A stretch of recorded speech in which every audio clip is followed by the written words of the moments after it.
Please welcome the George W. Bush Institute's Director of Economic Growth, Matthew Rooney.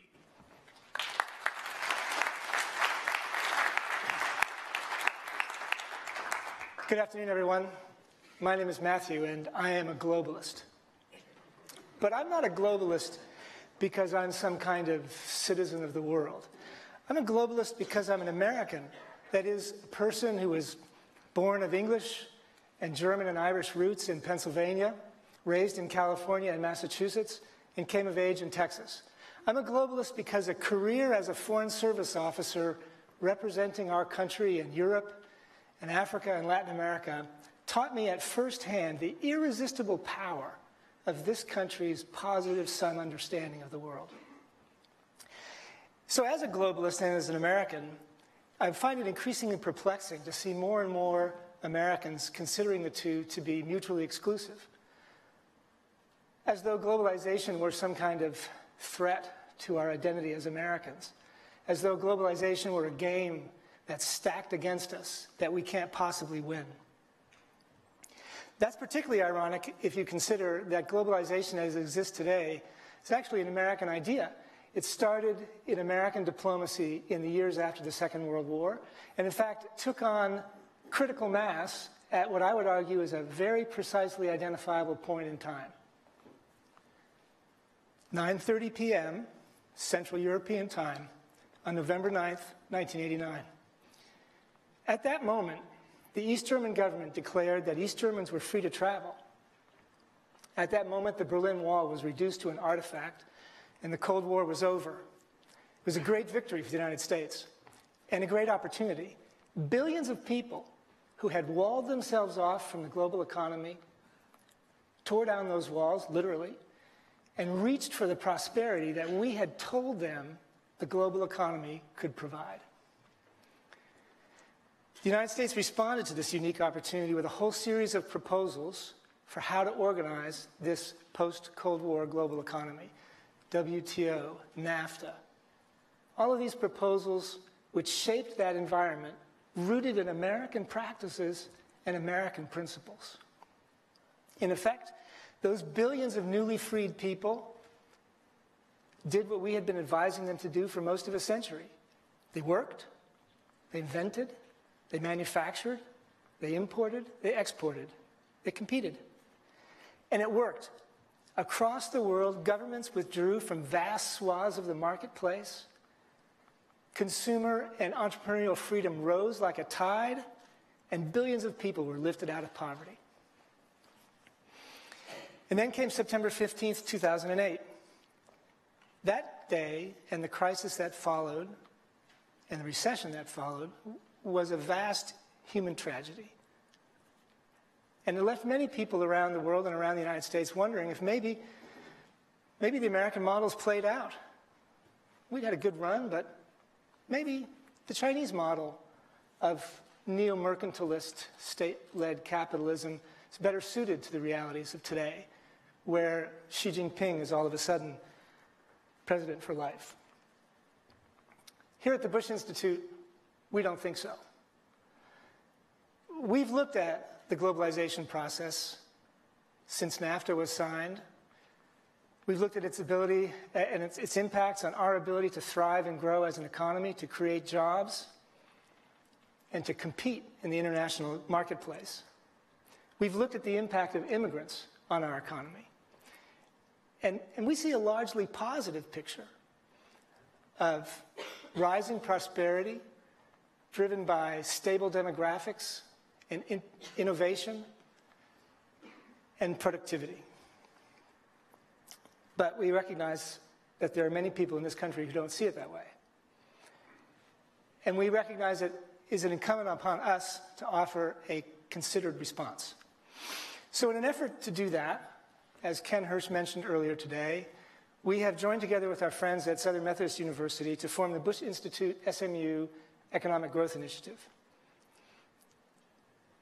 This is a truly exciting and interesting new initiative. I see a number of my partners in this initiative are with us today, a number of members of the SMU community.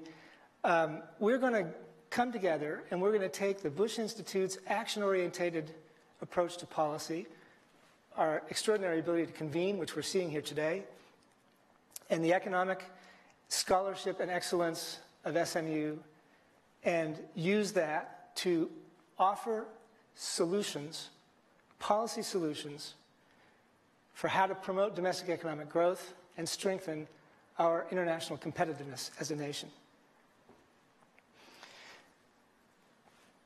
I want to invite everybody here today to join us, to watch this space in the second half of this year as we launch this initiative and start to give it shape, and to give us your feedback and your reactions as we build it into a globally respected voice on the most pressing economic issues of our time.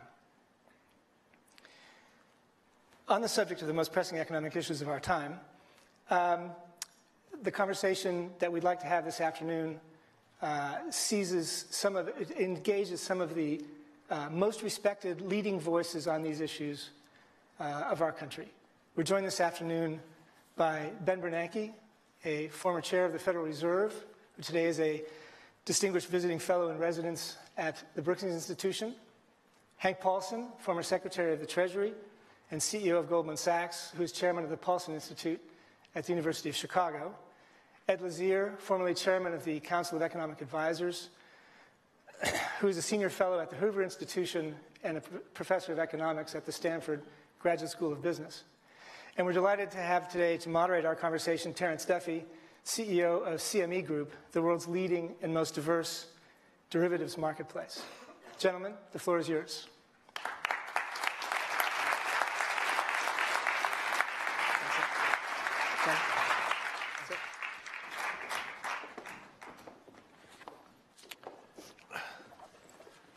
Well, thank you very much. It's been an amazing day. I want to thank President Bush and Laura Bush for inviting us to be here today. You know, we've heard from the women, you know, the lunch we had today with the women was just amazing. And Daniel's story, I mean, second to none, my fellow Chicagoan. Mrs. Bush, thank you very much. And then we heard from Dr. Chan. I mean, it's just, the compassion is just off the charts. So keeping with that theme, I think that a good Wall Street panel and the compassion that we have is exactly what we need to do right now. Wouldn't you agree, Henry? That is not funny. Anyway, I want to thank, obviously, President and Mrs. Bush very much for having us here today. So we're going to talk about a couple different things and talk a little bit about the economy. And it affects everything, I think, from top to bottom, what everybody else is speaking about here at the Bush Institute, because the economy has an effect on everything. So no different than 501c3s and things of that nature. So let's just go ahead and get started. So let's talk about the global economy, and how would you sum it up? And I'm going to ask this of all three, and I'll start with Mr. Chairman, and then I can't call him Mr. Secretary, so I have to call him Hank, so I'll call him Hank, and then I'll talk with Eddie, and let's talk about the global economy, and do you think it's on a sustainable trajectory from here, the global economy? We're in a good phase. We have the most synchronized growth going on right now that we've seen since the financial crisis. The United States is in a strong phase. We're 9 years almost into this recovery. Europe has picked up. Japan has picked up. China had a good first quarter, and it's been pretty steady, emerging markets. So we have, you know, until now, there's been a kind of a, you know, some on, some off kind of phenomenon, but now it's been more synchronized. Over the longer term, there's some great questions I'm sure we'll be talking about, you know, whether trade and globalization can be sustained and further integration. What about technical change? Tremendous changes are going to have a big social impact as well. Demographics are an issue, and not only in the United States and Europe, but even in emerging markets, China. You know, it's going to take some new innovations, some further trade and development, some new processes and products to keep the economies growing. But right now, the global economy is in a pretty good state. Hank? Well, I don't want to repeat what Ben said. I think he nailed it. He got it right.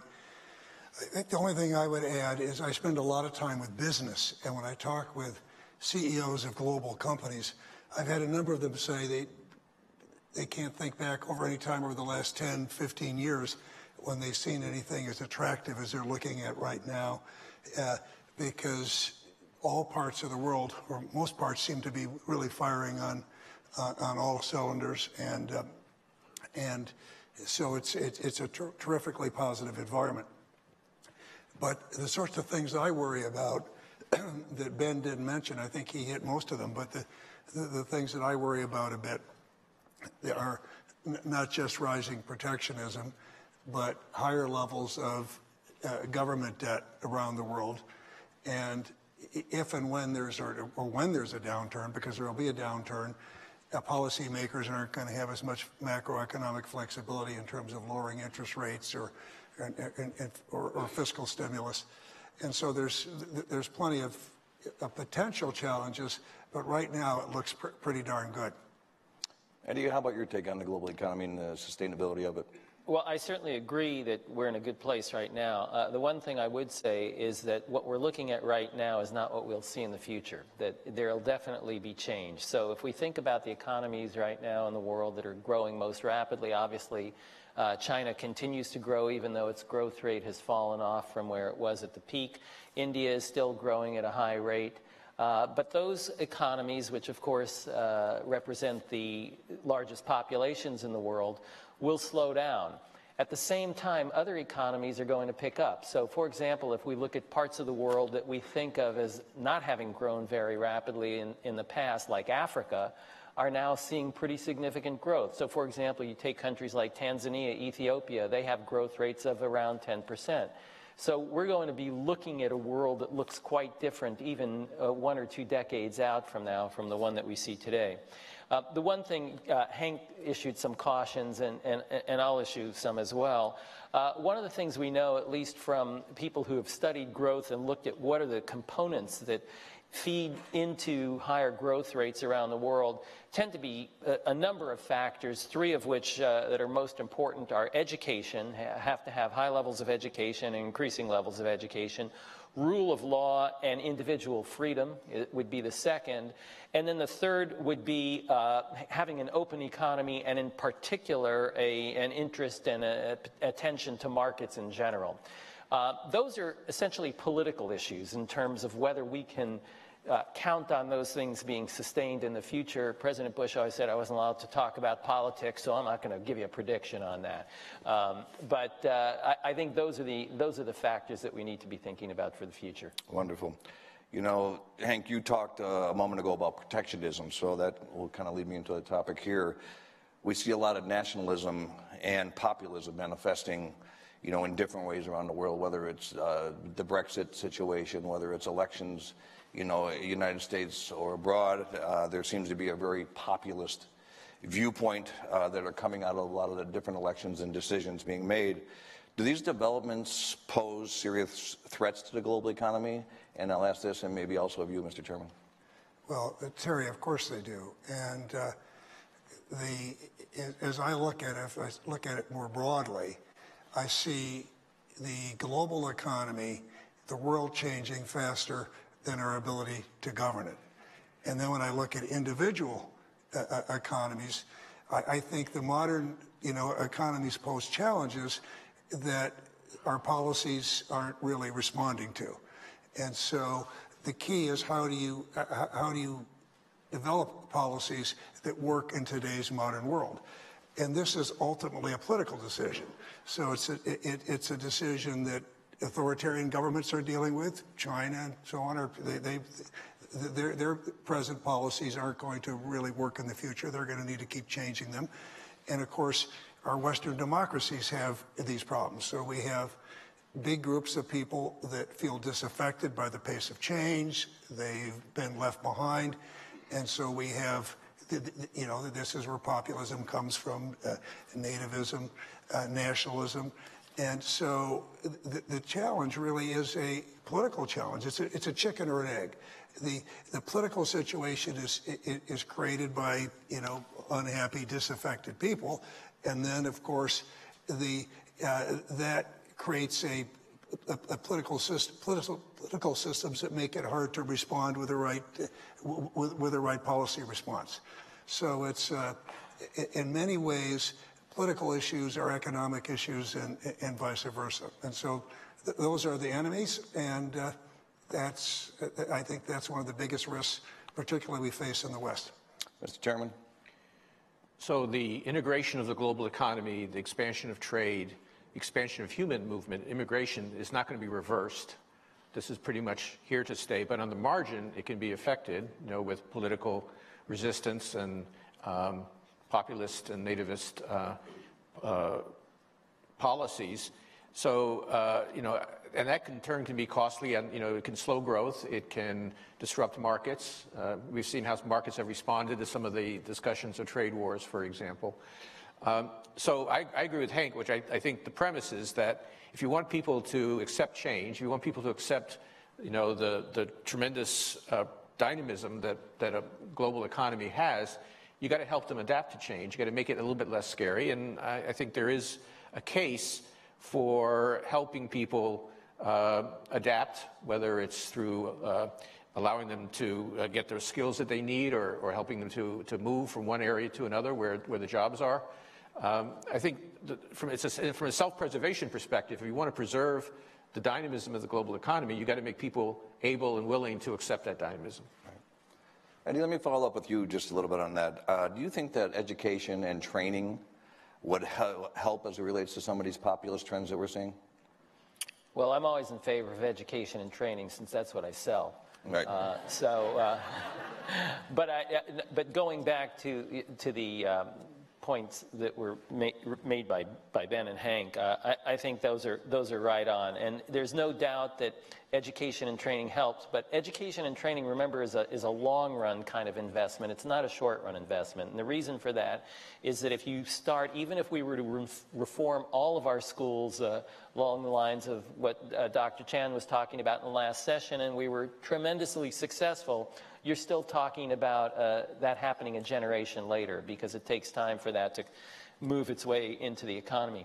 So one thing that we can be thinking about, though, and I know this sounds counter to some of the current rhetoric, is that we can start bringing more people in who have the skills and education and the kinds of training that we need. One of the things that shows up in the research on immigration and entrepreneurship is that immigrants tend to be very entrepreneurial. We know that, for example, that they're almost twice as entrepreneurial as the native-born population.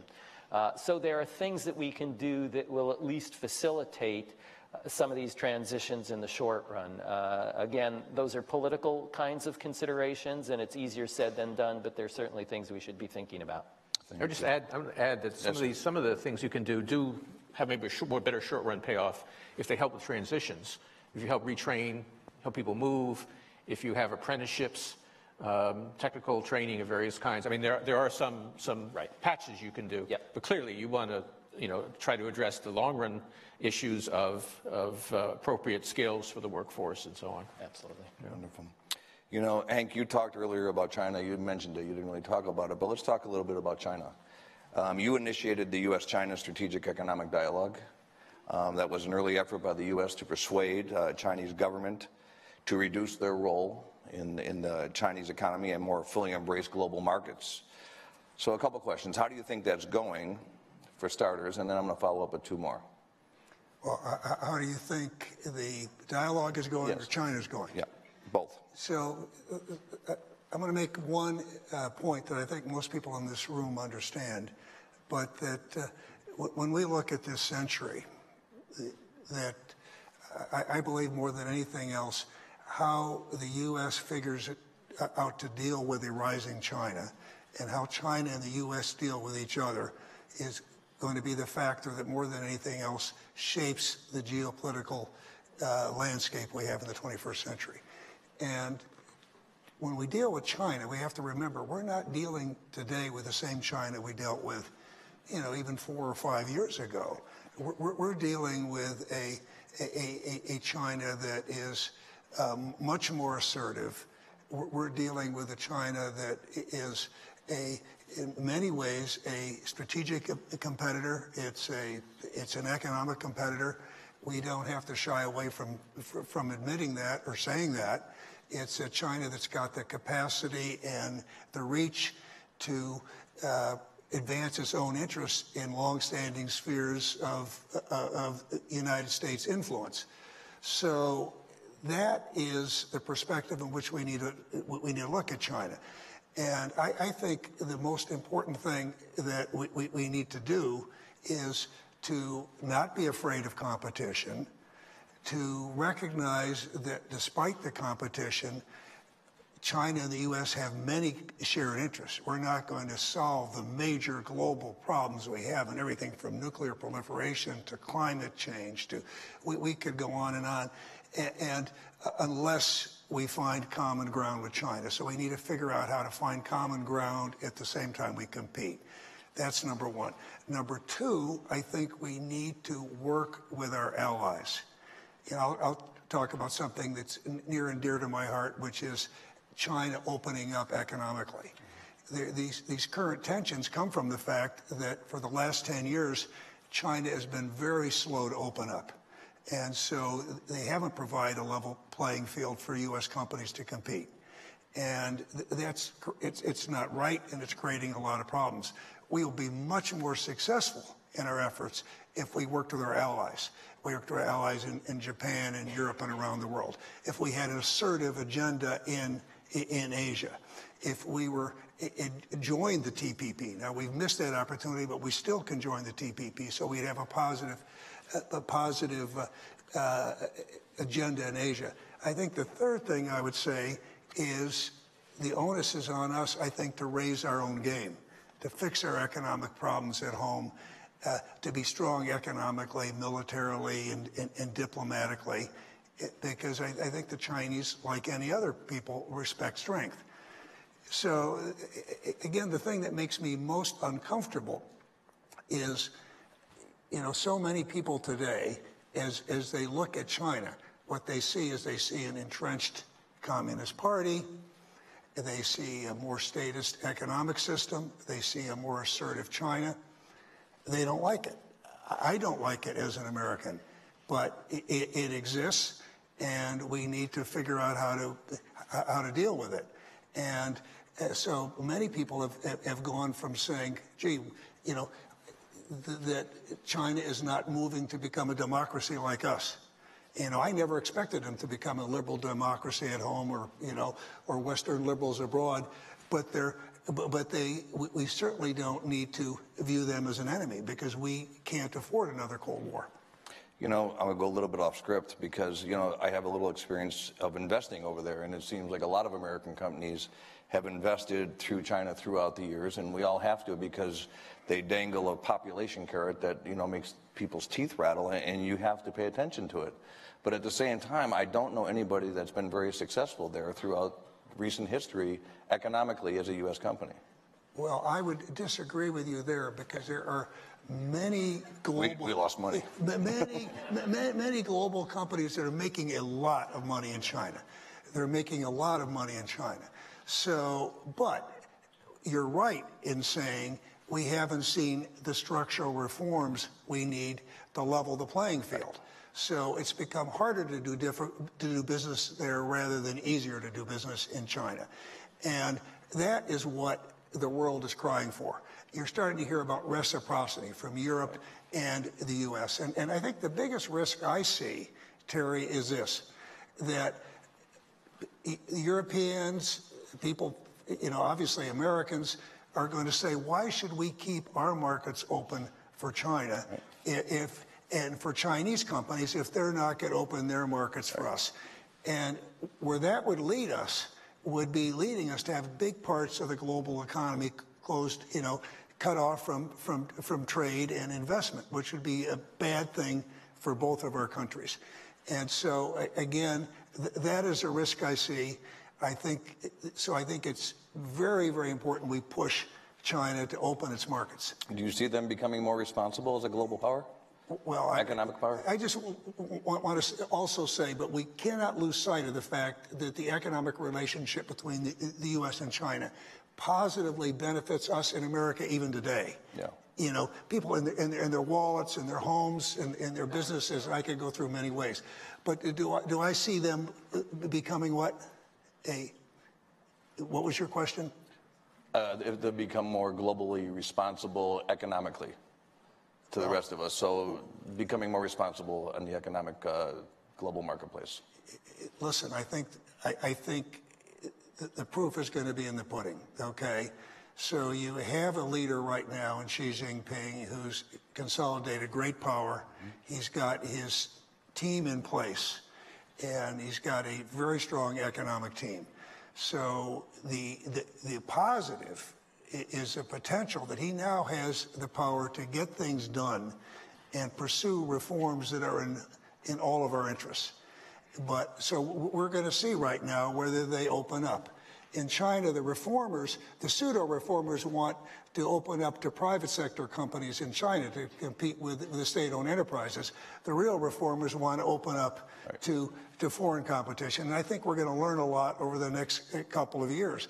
But it's going to be easier. The reformers can get the job done easier if they're pushed to get the job done. And that's much more effective done on a multilateral basis than on a bilateral basis. Thank you. Let me go back to a little bit more U.S.-centric question on the economy. And Eddie, I'll address this to you and to the Secretary. Then, Mr. Chairman, I got to follow up about how we look at different things. But when we talk about the global economy, you gave some earlier comments. But when you look at the U.S. economy, just as a standalone economy, everything's so intertwined today globally. You heard what the Secretary just said about China, and I think somewhat we are absolutely still intertwined with them as well. So is our economy going to be sustainable at these levels? We're looking at record high equities, we're looking at record low rates, and is there something that's going to give here that's going to hurt us? Yeah, I guess I would focus on a couple of points there. First of all, right now we're in a productivity slowdown. That's a major problem, and it's something that has to be reversed. The question as to why we're in a productivity slowdown, I think we haven't quite answered yet, but I would certainly point to some of the things that we've already talked about. One would be human capital, improvements there, and essentially more market-based policies. We have, over the past, I'd say, decade, moved away from market-based policies. I think that the world has shown us that those are the most successful for growing the economy.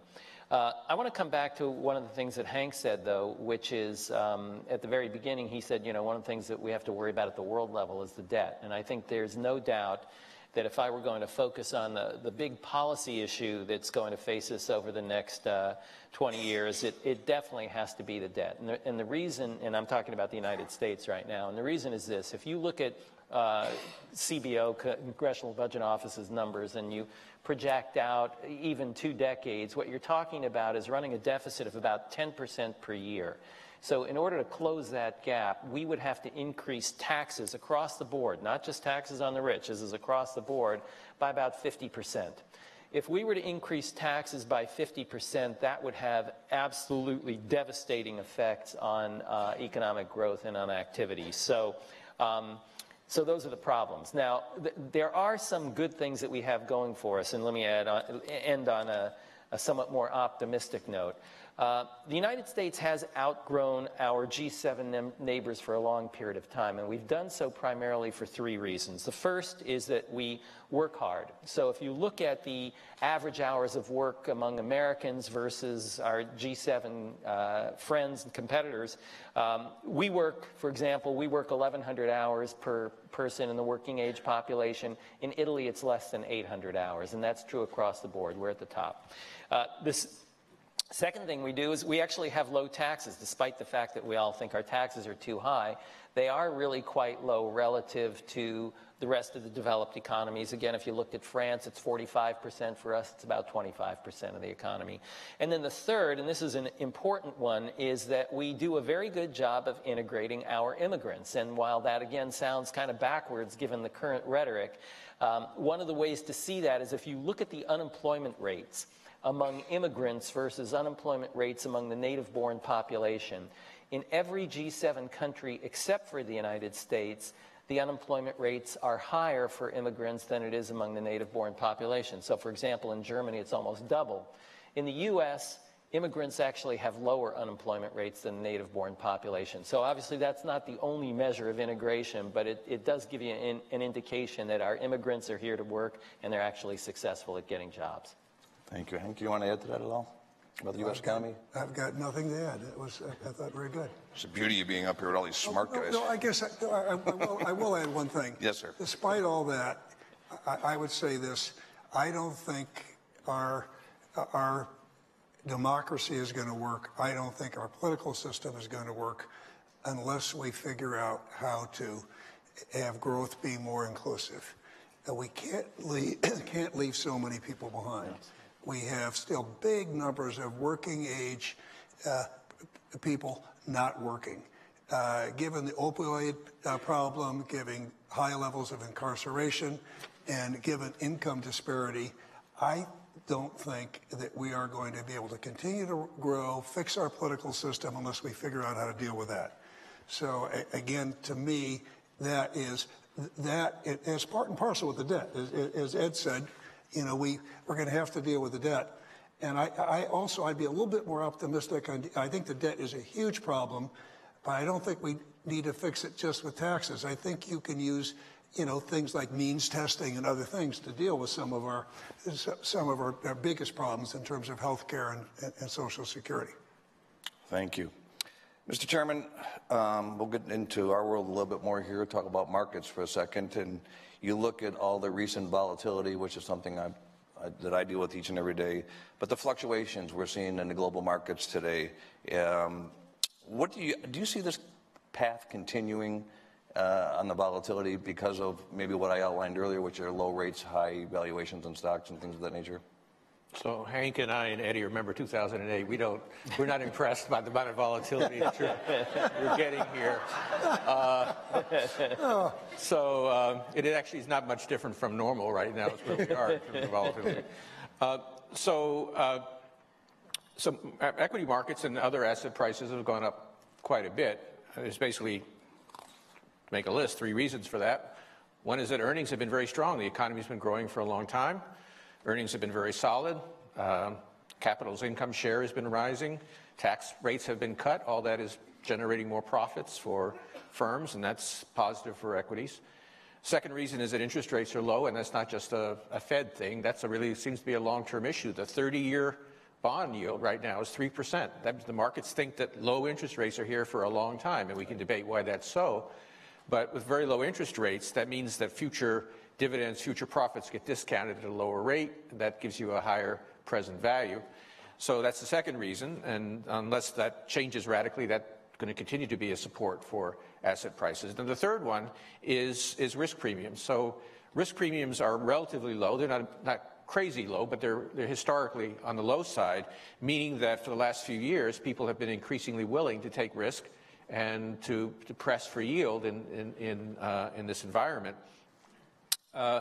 And indeed, in 2017, when these risk premia were exceptionally low, it was kind of puzzling because it seemed that despite the fact we do have a very uncertain world, we have a lot of uncertainties about our political situation, it seemed that markets were kind of complacent about that. And what we've seen in the last few months is more, I think, acknowledgement that there's uncertainty about where this recovery is going, uncertainty about international trade, uncertainty about geopolitical issues. We've seen concerns about, North Korea and Iran, et cetera. And so it's not all that surprising to see a little more volatility, a little bit more caution on the part of investors. I think that's what we've seen. Although really, as I say, it's quite moderate. Hank and I are just, we're totally blasé about the level of volatility we've been seeing the last few months.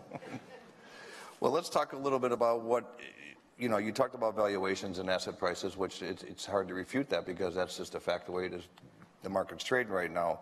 But let's just say that doesn't happen. Are you confident, or do you're not in a position anymore, that the Fed has the tools and the resources it needs to respond to future downturns in the market? And how do you look at that with your the people that succeeded you today? So the Fed. So what are you talking about? The Fed is not in the business of propping up stock prices or targeting stock prices. Yep. The Fed is in the business of trying to maintain a stable economy, and that means, in the first instance, trying to make sure the financial system broadly remains stable, which is, of course, what we tried to do in response to the crisis of 2008. But under more normal circumstances, that means trying to keep unemployment and inflation close to the Fed's targets. And right now, those things are about as close to target as they've been in many, many years. The inflation rate is about 2%, which is the Fed's inflation target, and unemployment is about 4%, which is about as low as it's been for some time. So for the moment, the Fed is very much on target. Now, a concern, which Hank already alluded to, is what happens the next time there's an economic downturn. So forget stocks. Suppose there's an economic downturn for whatever reason. I think there is a bit of concern there. Because the debt deficit are high, the flexibility of fiscal policy to respond to a downturn is less than it would otherwise be. That puts a lot of burden on the Fed to respond. But the Fed is also in a world where even when interest rates are close to their neutral, non-stimulative level, they're quite low historically. The Fed thinks that the federal funds rate, the short-term interest rate, will be around 3% once things are back to sort of a normal balanced situation.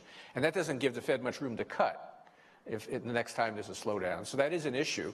Now, the Fed does have other tools. It can use what's called forward guidance. It can essentially make promises that will keep rates low for a long time. It used asset purchases, properly known as quantitative easing, pretty successfully in the last few years. Seems to be unwinding now without too much difficulty. So there are some additional tools. And moreover, the Fed can look at other strategies like changing the way it targets inflation, for example, that could have some impact on its ability to respond to a slowdown. But I think that is an issue. I think it is an issue, and it's not clear that if we had a deep recession, that monetary and fiscal policy would be as effective in responding as might have been the case in the past. So that brings me to just another question. As a guy who runs a public company, one thing that investors can't stand is when you give guidance and you miss it. They will punish you very badly. And it appears that the Fed gave a lot of guidance throughout the years and maybe didn't follow through with it. And one thing the market hates is uncertainty. And it hates uncertainty when the government gives guidance and the government doesn't follow through with it. What do you say to people that when you're trying to give some comfort, you're almost giving guidance, but then you don't follow through with it? And whether it was keeping rates at historic lows because you could, but you gave guidance if we got unemployment down to a certain number that we'd probably look to tighten rates, things of that nature, but it didn't happen. The market kind of seemed like it was getting a little frustrated with the Fed to some extent. No, I don't agree with any of that. So to begin with, I wouldn't expect you to. To begin with, so there's two kinds of guidance. Okay, this is way more technical. There's two kinds of guidance. One of them is just basically saying, here's what we think is going to happen, best guess. All right, a forecast. And when you make a forecast, I mean, this is not like S&P 500 firms where they know what the profit's going to be and they can maneuver it around. We're talking about real forecast of the economy. We don't. When the Fed makes a forecast, it says this is what we think is going to happen. But of course, a forecast is a forecast. It could be wrong. So everybody understands that. And sometimes the market disagrees and we don't agree with you. We think it's going to be something else. That's the first thing. That's what happens. The other thing, though, that can happen, which we saw in the last few years, was the Fed can sometimes say, we promise to do this. Promise, not forecast. And we did that, for example, when we said we would not raise interest rates at least until unemployment got down to 6.5%, for example. We would not raise interest rates at least until we got to the year 2014. And when the Fed made promises like that, it has never failed. It has always met the promises. So again, you have to distinguish between a forecast, which says this is our best guess, but who knows, versus this is what we promised to do. And only rarely does the Fed make an unconditional promise. When it does, it's always followed through. And that's an interesting point, because I think that's one of the reasons why the Fed minutes are so scrutinized, because every word means potentially something different. And, yourself, it's sitting in that job, it was very difficult for you to do. Yeah, so the Fed used to be, 25 years ago, the Fed wouldn't even tell people when they changed interest rates. So they were totally opaque and totally, mysterious. So now the Fed is much more open. Of course, that sometimes means that, they make, forecasts don't come true. Hank's getting ready to respond to this, but I want to defend you better than you can, because I want to say, I want to say something.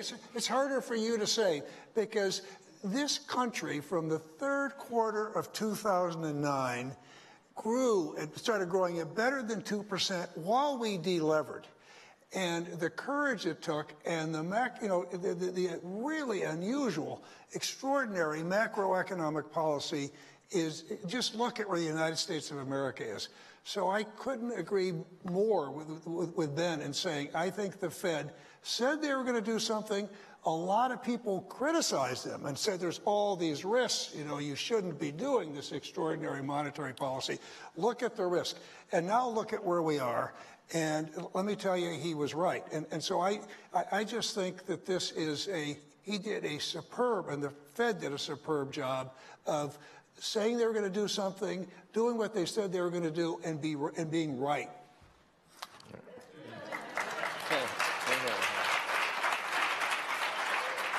I don't think I'm getting invited back next year, Ken. Thank you, Hay. We doing okay? Whew.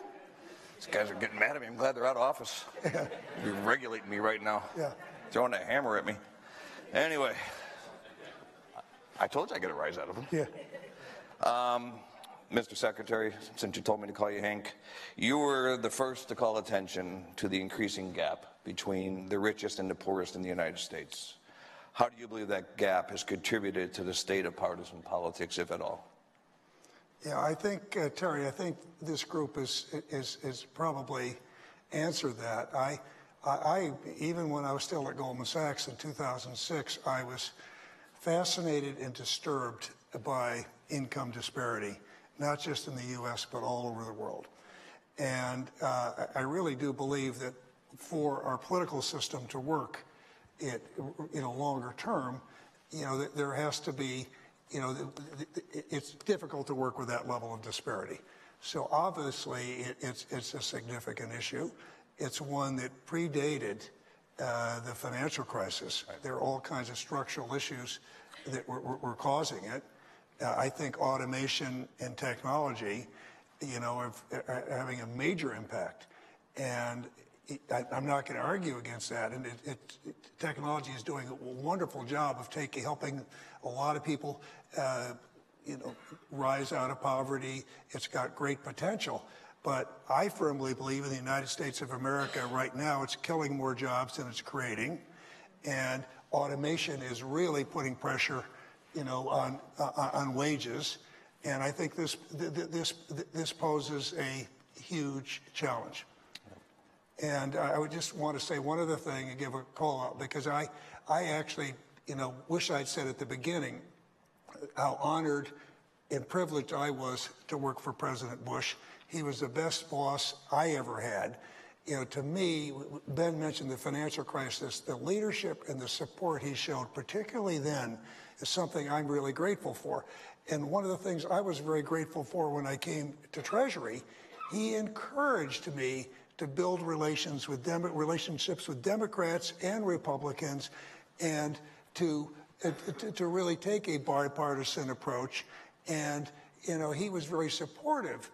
And I remember when I made that speech and talked about income disparity, there were a few people, in the White House staff that didn't like it, and the president loved it, and he understood the real problem that exists there.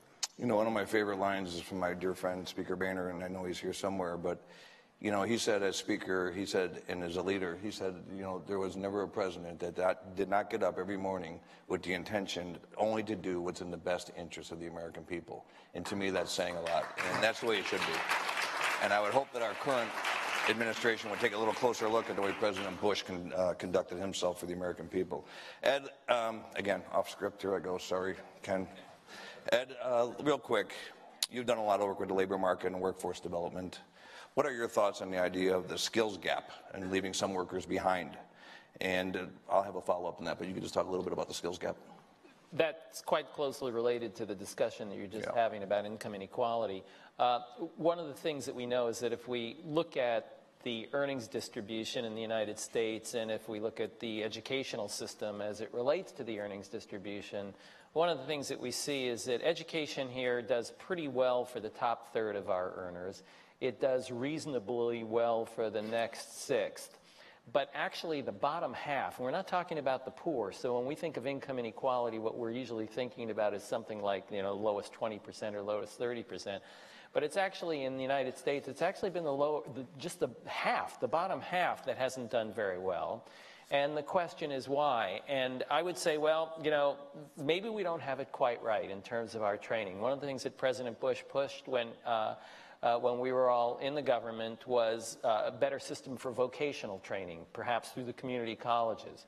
And there's some evidence that there might be some payoff to that. If you compare, for example, the United States to Germany, one of the things you find is that our high school graduates earn about 70% of the average wage in the population, whereas in Germany, the vocational graduates earn about 90%. So we know that those systems, while they're not right for everybody, seem to do a lot better for certain parts of our population. I know, again, Dr. Chan was talking about schools in East Palo Alto. Where I live in Silicon Valley and near Stanford, we have schools that are essentially bifurcated, where you have half the kids who are on the academic track and then the other half who are not. And those kids who are not on the academic track are getting something that's essentially watered down academics. So instead of taking these AP courses that she was talking about, getting calculus when you're in your second year of high school, they're hoping to get these kids to algebra by their final year of high school. But most of those skills are not going to be useful to them when they're in the labor force. And unfortunately, we haven't focused enough, I think, on training people to do something that's actually productive when they're in the labor force. And by the way, most of the jobs that we're talking about, even in the German system, are service jobs. We're not talking about manufacturing or construction. We're actually talking about just being more productive in service jobs in the kind of economy that we have. Well, I know our time is getting short here. They told me I had 45 minutes. I told them it takes me that long to clear my throat. I stole that line from Chris Dodd. Anyway, I have a final question for you, and all of you can comment on this. You know, I want to get your thoughts on where we go from here. I speak to a lot of students at university. It's one of the things I really enjoy doing in a very relaxed atmosphere, talk to kids, talk about real life examples. I grew up on the streets, so I feel like I have the credibility to do this. I have twin teenage boys, so I'm 59, my kids are 15. Math doesn't work very well, so we can see how that's going. Married 26 years though, same woman. As everyone knows, children are our future. And it appears that they'll be inheriting a lot of different issues from our generations and others. I'm curious on what your thoughts are for the next generation of leaders and kids today. And when you talk, and Ed, I'll start with you, and then maybe Mr. Secretary and Mr. Chairman, you can wrap it up. Well, I'm very optimistic. I view it as a real privilege to teach at Stanford. The students that I have are just unbelievably talented people.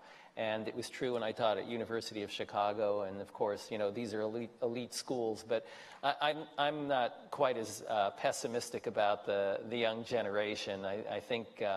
While there may be something wrong with kids today, there may be something wrong with us as well in terms of the way we treat them. So, I guess I would still push opportunities. I think that one of the things that we see is that our students are moving in directions where the opportunities are available, and as long as we create an environment such that those opportunities are going to continue to exist, we'll have the students doing the right thing. That said, I would issue one caution, and I do think that we've become a little bit more closed-minded in academia than we were in the past, and that's probably not the students. Students are always think that they have the truth. You look at the three of us, we're all bald, which means that we went to school during the Vietnam War times, and there was no. You're a little younger, Ben. Sorry, but. Hey, listen, don't get them mad. Hank and I don't are get them together. mad. Class of 68. Yeah, I mean, there was no more tumultuous time than that. But the difference was that while we thought we knew everything, there were people who pushed back. And that was true among the faculty, among the media, and among the intelligentsia. And I think right now, the one thing that I would say we have to worry about is that those other three groups are not pushing back perhaps as hard as they should. Thank you. Mr. Secretary, then Mr. Chairman. Well, I think if we're optimistic, it's really got to come from the young people, because all the issues we talked about today were about whether it's the national debt or whether it's our political system or some of the issues we didn't talk about, like in climate change and environmental risk. These are generational equity, and the thing that concerns me the most about our country is it's older people that are involved in the political system, and they're being very selfish because we're not investing in the young. If you run a company, what you do is you're always looking for young talent and you're investing in young people. We as a nation are underinvesting in our young people. And I'm really, really impressed by the young people I see, but, on the campuses. But if I had a caution, it'd be the same one Ed raised, because I'll say it a little bit blunter. I think I see so much political correctness, so much talking about people's safe spaces, worrying about hurting someone's feeling. And I also see a lack of patriotism, because it really, if we're going to meet the challenges we need to make, it's going to take, I think, a greater sense of patriotism from young people. But again, the energy, the ability you see from young people is tremendous, and that's really our future. Mr. Chairman.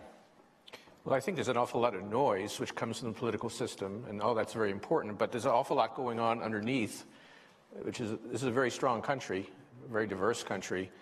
An example, what's happened this is Texas, what's happened in energy, right? I mean, we were, 40 years ago, we were worried about running out of oil. now, of course, North America is pretty much self-sufficient.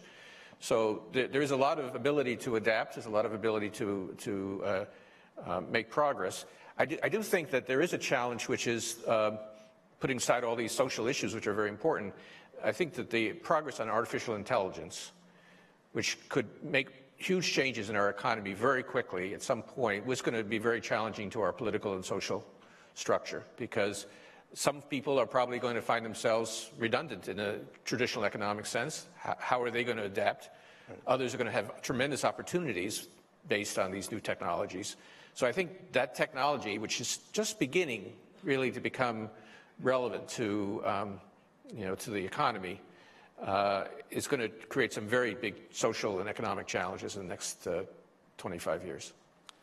I want to take this opportunity. We ran about 3 or 5 minutes long here, Ken, so I know that I have to write a check now to the Bush Institute for being penalized for the length of time, so that's my fault, but got an old match over here. Anyway, how about a nice round of applause for Ben, Hank, and Eddie.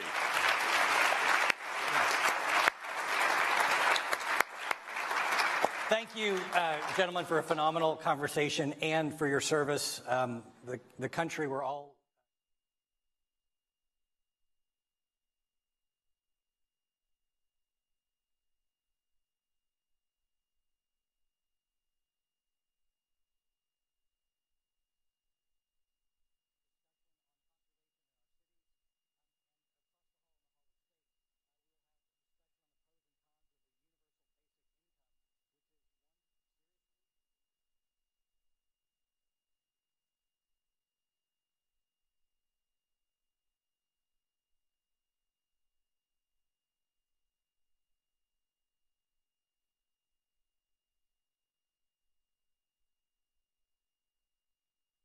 Welcome back to the live desk at the George W. Bush Presidential Center's Forum on Leadership.